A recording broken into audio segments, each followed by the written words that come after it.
A person who thinks all the time has nothing to think about except thought. He loses touch with reality. A good servant, but a bad master, and lives in a world of illusion. And all so-called civilized people have increasingly become crazy and self-destructive. Welcome back to Sledgehammer Horror, guys. I am Ken Sledge. And I'm Ashley Sledge. And let's talk horror. Today we are going to be doing our verses on the 1985 Fright Night versus the 2011 Fright Night remake. So we're going to give you some things that we like from the original, some things we like from the remake, and then we're going to verse them. Well, let's get right into it, and let's get to the original. Let's do it.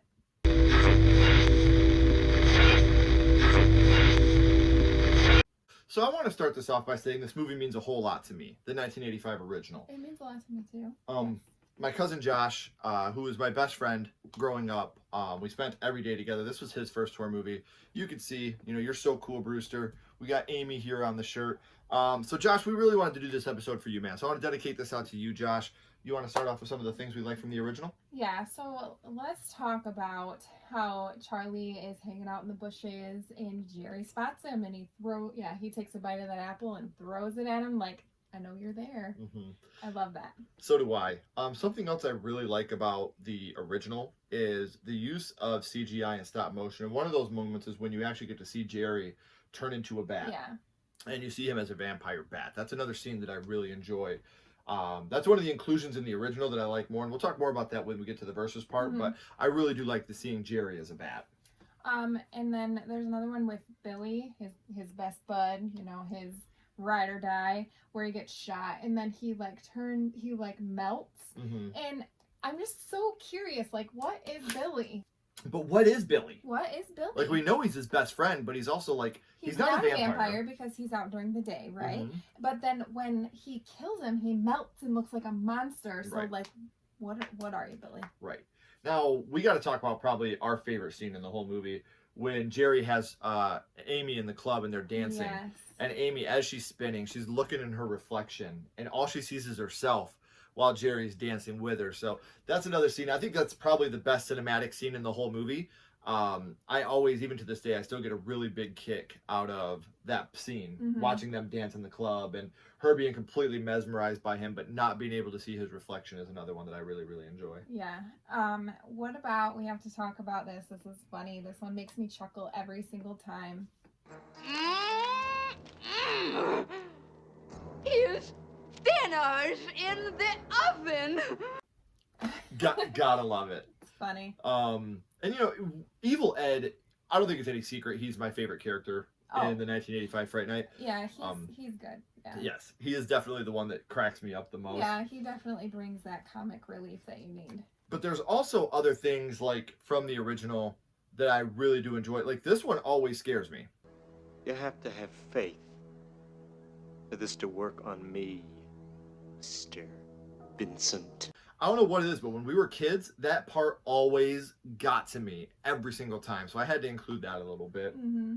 I already talked about one that makes me laugh. Another one that makes me laugh is... Oh, we actually laughed out loud when we saw this part. Come on, you just said you believe in vampires.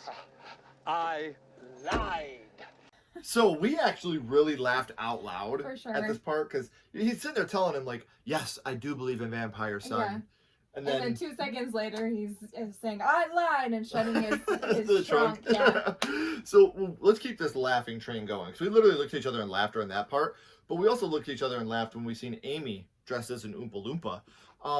Maybe she was part of both movies. Right. She was just, running. wrong wardrobe. Yeah. But it's just funny to me. I never picked up on that as a kid, but it's the first thing I noticed when we watched this again. And I was like, wow, she totally nailed that Oompa Loompa look. So while we're talking about Amy and her look. What about the painting in Jerry's house that looks exactly like Amy? Mm-hmm. He has this infatuation with Amy, and he, when he sees her for the first time, he's like...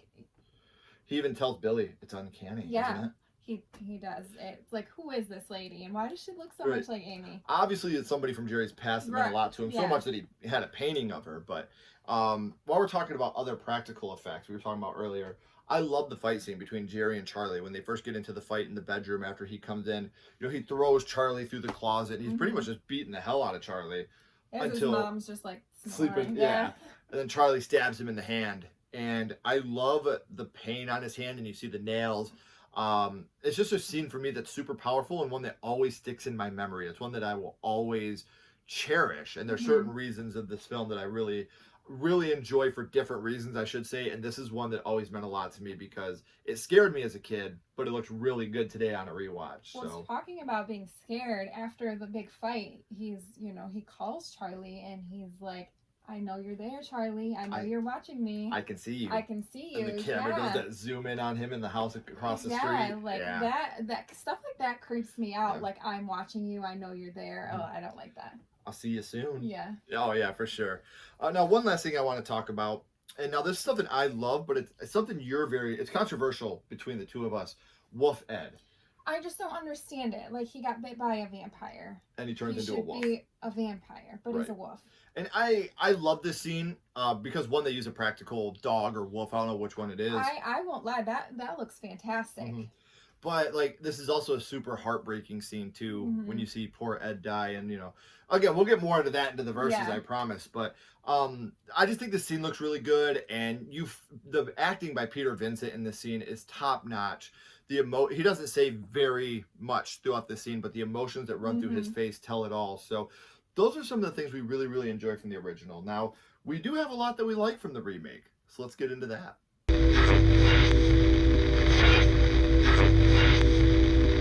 So now let's get into the remake from 2011. Let's talk about a couple of scenes that we liked from that. Right. Now, I do want to say this is no fault of Christopher Mintz-Plasse, but whenever I see the actor, I see him as the character McLovin from Superbad. I don't know that he'll ever kick that. Right. And so it's really hard for me to take him serious as any other character, but I do like this Evil Ed freakout. You don't want me to spaz out? Oh my God, it's so horrible! Crossing the streams while high school as we know it ceased to exist? That is a part that made me laugh out loud because we all had friends like that in high school that we outgrew, and it's sad to outgrow your friends or to be the friend that got outgrown. So, like, I feel for them, but at the same time, I knew friends like that, so that part did make me laugh. Something that I like from the remake is that we kind of get more of inside of Jerry's home, and they show us the lair that Jerry puts his victims in, pretty much. Yeah, like when Charlie is in the closet hiding and he bumps into it and it opens. Yes, and then there's all those doors. Yeah. And that leads right into, we seen the stripper going into his house earlier. But now, Charlie's in there hiding and Jerry walks in and he opens the door and grabs her and bites her. And she literally looks at Charlie and gives him the shh, don't say anything or else you're next. Right. And, this is a moment where you really feel for Charlie. And obviously you feel for the girl too. He wanted to try to save her. And then he sees that in front of his eyes. Like, it was just like to show that he knew this was actually happening. Right. And that actually leads into him trying to save her. So when he does try to save her, she's been bitten. He takes her out into daylight and she like combusts into the fire. I think that looks pretty good. Like, I know it's practical. One of the very few CGI effects that doesn't look too bad in this film. Now, one scene that I like a lot is they can't, a vampire can't go into a house unless it's invited in. Right. So, they don't invite Jerry in the house. He goes, you know what? Fine. You can't be invited in if there's no house. Which is awesome that Toni Collette, she's a great mom in every freaking movie. Everything she does. But she's like, okay, Charlie, like, we're not going to let him in. Because at first she's like, really, Charlie? I'm the adult here. Yeah. And then he's like, Mom, just please, like, listen out. And she listens to him. Yep. I like how Colin Farrell, he digs up the gas line, bites into it, and then lights it. So that way the whole inside of the house starts to blow up. And I do real quick want to say, rest in peace, Anton Yelchin. I don't know if I'm saying his name right. A kid that was taken way too young due to, the craziest type of circumstance. But he actually did an amazing job as Charlie in this film. So I just wanted to give a quick shout out to that real quick. Yeah. After they blow up the house, they obviously leave because they don't have a house anymore. And they're on the road and they run Jerry over. I love this scene. Yeah, where his hands come up through the floorboard. Yeah, and then they end up kicking him and they end up running him over. And then right here you get one of my favorite parts in this whole movie. You get the Chris Sarandon cameo. Which is awesome that he's a part of that, and just even just that little scene. Because we tried to watch this back in 2011. and we literally lost power that night, and then we couldn't get the movie back. We had rented it through On Demand. Yeah. So I had never seen this. I got to be honest. I had never seen this all the way through.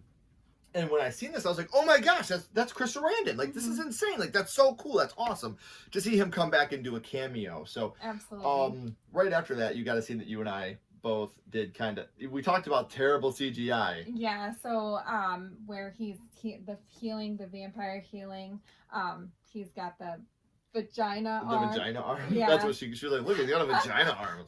Yeah. What? That heals up. It just looks, it looks It ridiculous. doesn't look good.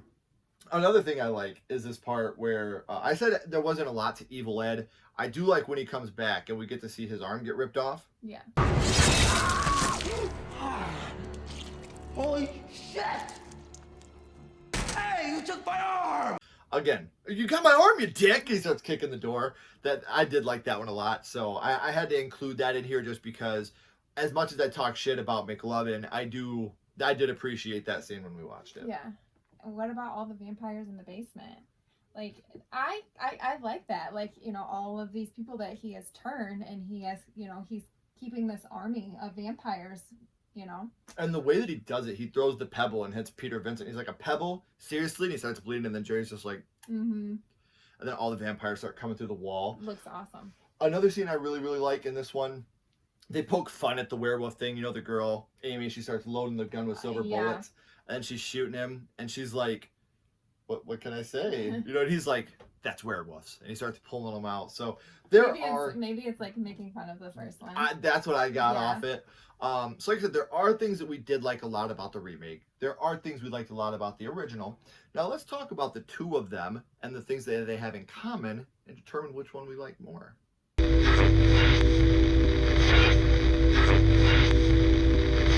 So now we're going to do our favorite part of doing this, and we're going to take scenes from the original and scenes from the remake that were extremely similar, compare them against each other, and decide which one we like more. And at the end, we're going to give you a total ranking on which movie we enjoyed more. So you want to start us off? Yeah, so let's start off with the cast. Mm-hmm. I think we both had a little bit of trouble. This was the hardest one for me. Out of all the things we're going to be versing, this was the hardest one for me to decide which one I liked more. I'll be honest. So I have to go with the original. Ed, Evil. I don't think you can replace him. Mm-hmm. And in the original, he did a phenomenal job. He had, you know, comical relief, and he was just, I really liked him in the original. I'm also going to go with the original, but I want to say I like Anton as Charlie a lot. I like Colin Farrell as Jerry a lot. Colin Farrell was probably the best choice. Oh, yeah. For him. You know, he's still charismatic. He's cocky. He's got that little smirk. Like, he definitely did a good job. Right. And then Toni Collette, I liked her more. Oh, Toni Collette is just an amazing actress, and when she plays a mom, she's wonderful. It's going to be great. Mm-hmm. The two selling points for me to pick the original, obviously, were Evil Ed and Peter Vincent. Yeah. Well, Peter Vincent in the remake wasn't bad. He just wasn't my Peter Vincent, which is not always a bad thing, but I'm going to go with the original on this one as well. Now, this next one, I knew right away what I was going to pick. So, first off, you got Evil Ed from the original saying, "Oh, you're so cool, Brewster." Or you got Evil Ed in the remake saying, "You're so cool, Brewster." Obviously, "You're so cool, Brewster." I'm going original on that one all the way. It's really a bummer that he didn't get more credit as an actor. I think that he could have done amazing things, but his role as Evil Ed is cemented in history as one of my favorite roles of all time as a comic relief in a horror movie. So I'm definitely going to go with Evil Ed from the original when it comes to the "You're so cool, Brewster." I'm going to go with the original also, because he's literally like, "You're cool. You're so..." How does he say it? It's just so bland. It just doesn't do it for me. So I have to go with the original. Right. So... how about when Ed gives into Jerry? Like, you know, when he turns him into the vampire werewolf thing. Totally the original for me. I talked about it a little bit earlier, but when it comes to Evil Ed, his character has so much depth. And at this part, you know, Jerry's telling him, like, "You're not going to be alone anymore, Ed. I'm going to be here for you." And Ed's literally crying. Yeah. You know, he's crying, and then he literally just gives him his neck. Now, in the remake, they have that variation of it in the swimming pool. but it happens so early in the movie, and you haven't gotten to know the character of Ed really yet. Yeah. So when he gives into him at the beginning, I don't feel that connection with him. So I definitely have to go with the original when it comes to him giving in, because you have that emotional gut punch of watching him cry and then just, finally give in to him. So I am going to go with the original on this one. I agree with you with the original. It's definitely more emotional. In the remake, though, you do see that he's like a nerd, he's picked on, and he's sick of it, and he wants somebody on his side. So like I did feel that connection, but in the original it's much more emotional. Yeah, because you've had that much more time with him. You didn't get a lot of time with Ed in the remake, which is another big thing that I don't like, but we'll get there. Now let's talk about the reflection. In the remake, you have him walk, they're recording him, and you see the truck door open and then shut, and he's walking, and Ed's like, oh my God, you can't see him on my video, this is crazy. Or in the original, you have him opening the door, walking through, and you see the mirror and you see the door open, but you don't see him there. Which one of those did you like better? I like the original. I like how they did it practically. It looks really good. It looks really good, and I think they did a really good job on that. I think that, having them do the overtone there, I think that it is kind of choppy a little bit, and that's actually why I'm going with the remake on this one. Okay. I do like especially with the world that we live in now, that's what they would be doing. They'd be out there with their phones, videotaping him, trying to get him. So absolutely. I do like that, how they included a lot of the newer technology into the film. I like how they put that little shot in the arm. So I'm actually going to go with the remake on this one and say that I like it better when they have him on the video and they can't see him. So I already know what you're going to go with, but the CGI or the more practical? Okay, watch this real quick. You see that shit? That looks fucking awful. I'm going with the practical effects from the first one all the way. You can't put. That's my biggest complaint about remakes, is when they try to do something from the original and they CGI it up. Rather than using the practical effects. Why do we have to CGI blood? It looks so bad. It looks horrible. You guys just seen it. That looked fucking It really awful. does. Like, come on, blood really isn't that expensive. Like, right. Why can't we just use, And you could totally tell. Yeah. Like, especially, from 2011 to it's dated when right. you use bad CGI. So I definitely have to go, obviously practical is normally what I would choose over, CGI any day. Yep. Sometimes CGI can be done really well. This was not the case. So let's talk about when Ed returns. In the original, you have him going to Peter Vincent's house, like, hey, let me in. And then there's a vampire out here. And then Peter lets him in, and he's like, and he shows him the neck wound. Yeah. And then obviously another big thing at this point is when Ed gets the cross put to his head, which is another scene that I think is iconic to a lot of people that have seen it. Or in the remake, you have him as a delivery guy walking like, yeah, I got invited. Yeah. So obviously by the way I'm talking about it, I'm going to say the original. I think it's a much more powerful scene. And, even after Peter Vincent burns him with a cross, the master will get you for this. Yeah. But it won't be quick. It'll be slowly. Oh, so slowly. God, I love it so much. I love Evil Ed. Yeah, his overacting is so phenomenal. Like, he so slowly. I love it. So clearly I'm going to go with the original also, because if it has to do with Ed, more than likely I'm going to choose the original over the remake. But yeah, it's funny, but at the same time, you feel for him. You do. And like, but he's so charismatic that I love the character of Evil Ed in the first one. Yeah. Now let's talk about something I started to touch on earlier and stop myself. Ed's death. In the original, you have the wolf running at Peter, and Peter, just out of self-defense, puts the stake up and flips Ed over the banister. And then he walks out, and you see Ed slowly turning from the wolf back into human, and he's crying. And even Peter Vincent, he's kind of shaking. And Peter is heartbroken over it. He's sad. He's just a kid, And he did it just strictly out of reaction, instinct, self-defense, putting it up there. So you have that one, or in the remake, you have Charlie killing him, but he doesn't show the same emotion to me in the remake. That's why I'm sticking with the original on this one too. He tries to chop his head off, and you would think that Charlie would have a much more, that was his best friend. You think he'd have more emotion here, but neither one of them showed the emotion here. And like, when you had the original, you have Evil and you have Peter Vincent, and neither one of them are saying anything, but you're heartbroken just by watching them. I didn't feel that emotion when I watched the remake, so I am gonna go with the original when it comes to Evil Ed's death. So I'm gonna disagree with you on this one, and the reason, I don't like the whole he's a werewolf.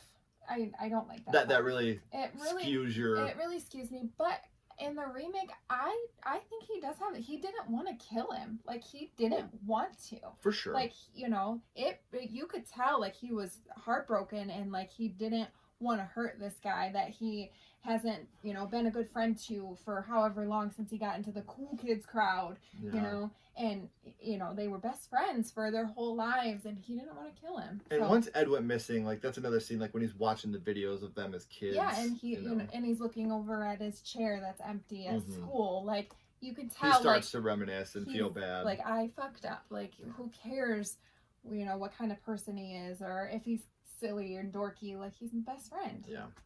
So another thing I want to talk about real quick. We're talking about, you know, heavy emotions at this point. Let's talk about when Amy gets bitten. So in the original, she's already been taken to the room, and then Jerry bites her, and you see the blood go down her back as he's biting her. She's already in the white dress and everything. In the remake, he bites her in the nightclub while Charlie is watching. You know, he's making out with her in front of Charlie, and then he bites her. And I'm actually going to go with the remake on this one. I just think it's more powerful. I always go for emotion. Yeah. And for him to do it right in front of Charlie so Charlie can see it. You know, Charlie's trying to get the security guards going, you know, help me out. They're like, well, it looks like she's liking it, you know, because they're making out. I don't think she does not like right. that. Yeah. So I'm going to go with the remake on this one just because it does have that emotional gut punch of Charlie having to watch the woman of his dreams, because she was always the popular girl and he was a fucking nerd. Yeah. And now she's digging him, and now he has to watch this woman of his dreams making out with somebody else and then getting bitten. So I'm definitely going to go with the remake on this one. I'm also going to go with the remake for all the reasons that you just said, pretty much. Deal. Now we're going to talk about some more audio. Now in the original, you have Jerry Dandridge saying, "Welcome to Fright Night." And now in the remake, you have him saying, "Welcome to Fright Night. For real." And the reason I'm going to go with the original on this one is just because I love the meta-ness. You know, the TV show's called Fright Night, and then the way he says it in the original is just, "Welcome to Fright Night. For real." Like, I like it. And I love that they included that in the second one in the remake, and they made it darker. But this is a moment that I needed a little bit of comedic actions. You know, you needed some comedy relief at this point, and the way that Chris Sarandon says it, I think, is superior. So I'm gonna go with the original on this one. I also am gonna go with the original on that. It's definitely better in the original. And I know I'm picking the original a lot, especially with that, but Colin Farrell did an amazing job. He really did. As Jerry. I don't think that can be understated. I know a lot of people hate him for some reason, but I thought he did a great job in this movie. I thought he did a great job in Phone Booth. Yeah. I am a Colin Farrell fan. I think he's good in like everything he does. Yeah. Like, he's got that Brooklyn he's good swagger. At like a khaki, like I'm good at, I'm too good for you. Yeah, he's really good at those kind of roles for sure. Yeah, so I have a lot of people that tell me all the time that Colin Farrell's a douchebag or whatever. I like him. Like, this movie, like I said, Phone Booth is another one that's been probably my top 10 favorite movies, and he just does an amazing job in that one too. But let's stick with Fright Night, and let's talk about Cgi Amy. Now, in the original, you have the practical effects of the makeup team and everything they've done. What you see looks fucking great. Now let's look at something that doesn't. Look at CGI Amy here in the remake. We talked about it earlier when we said between CGI and practical. This should also show you why we choose practical. But look at how much better Amy looked in the original. So obviously I'm going with the original on this one. I'm gonna go with the original as well. Like, it's almost comical the way she looks. Yeah. Like, her mouth. Like, I just don't think it looks good, and it's not really. The only cool thing about it is watching the behind the scenes and seeing how they put the green on her face and how you know, the one thing I could say about this one, we always watch the behind the scenes stuff to try to learn as much as we can. They had fun on the set of Fright Night 2011. There's a lot of bloopers, a lot of outtakes. The director commentary talks about a lot of the fun they had. Colin Farrell is just a real good guy to be on set with. So Watching the special features really helped me to fall more in like with this movie than I was. So I do agree with you there. Now let's talk about Jerry's death. Now, in the original, you have them in the basement. They're breaking the windows open. He's turning into a bat. He's, lighting on fire. Finally, he does the explosion. Or you have the remake where Charlie lights himself on fire, runs up and hugs him, falls down with him, takes the stake and drives it into his heart. And then he makes the dumbest fucking face of CGI I've ever seen in my life. So that should give it away a little bit. I'm going to the original on this one as well. Again, practical effects. You do have that little bit of CGI there at the end with the explosion, but overall, I think that one looks better. I might have picked the remake just on attempt alone because of all the stuff that he went through with the fire suit and stabbing him and holding him, but that dumb vampire face at the end ruined it for me. So I'm going to go with the original on this one. I'm going to go with the remake. I get what you're saying about the face, but I like how he uses himself. He's the weapon. Right. And see, you're going what I was going to go on attempt. Yeah. He went all out on that one. Yeah, he went all out. And which is fair. So if you guys have been keeping track at home, I have given 9 points to the original and 3 points to the remake. And I have given 8 for the original and 4 for the remake. So just like Who Wants to Be a Millionaire, the points don't matter and no one wins. So when it comes to the point scale, that really doesn't matter. So I'm just going to ask you point blank, which of the films do you prefer between the original and the remake? So I have to go with the original, hands down. They did a great try. The cast in the remake is phenomenal. But there's just something about the original that it's more powerful to me. The emotion is there. The characters are really good, and the comedy, and I don't think anybody can replace Ed. So right. I'm also going to go with the original, but I do want to say I like the remake a lot. I don't love it, but I do like it. I think it did its job. It kept me entertained. And the two things that really held the remake down for me was some of the cast. And again, this is nothing against Christopher Mintz-Plasse. This is nothing against the guy that played Peter Vincent. His name is slipping me, but they're just not who I envision on these roles, which it could be writing as part of it too. And the CGI, like the overusage of the CGI really bummed me up. There's a lot I liked about the remake, the blowing up the house. I thought that was brilliant. Yeah. Like you said, the vampires coming out of the basement. I love that. Another scene that I really liked a lot. I like how the stripper explodes. Yes. I like that. But my big thing is the original has that perfect mix of horror, comedy, emotion. It has all these things that I just think are so well done in the original that I just don't think you could outdo in a remake, no matter what the remake was. Right. So the original hit, it was, for me, I'm not a huge vampire movie guy, but the original one really did hit that spot for me where I was like, wow, this is a movie that I really, really love. And I watched it at such a young age and it still holds up to me now. So we do, again, want to thank you guys so much for taking this journey with us. Let us know in the comments, which one do you prefer? Do you prefer the 1985 original or do you prefer the 2011 remake, and why? Give us your, fight with us. Let us know. Hey, you're wrong. You're right. And before we let you guys go, we want to remind you can become a member of Sledgehammer Horror and get exclusive behind-the-scenes content by becoming a member right down here in the description. So until next time, guys, I'm Ken Sledge. And I'm Ashley Sledge. Keep talking horror. Stay who you are. And we'll see you guys soon.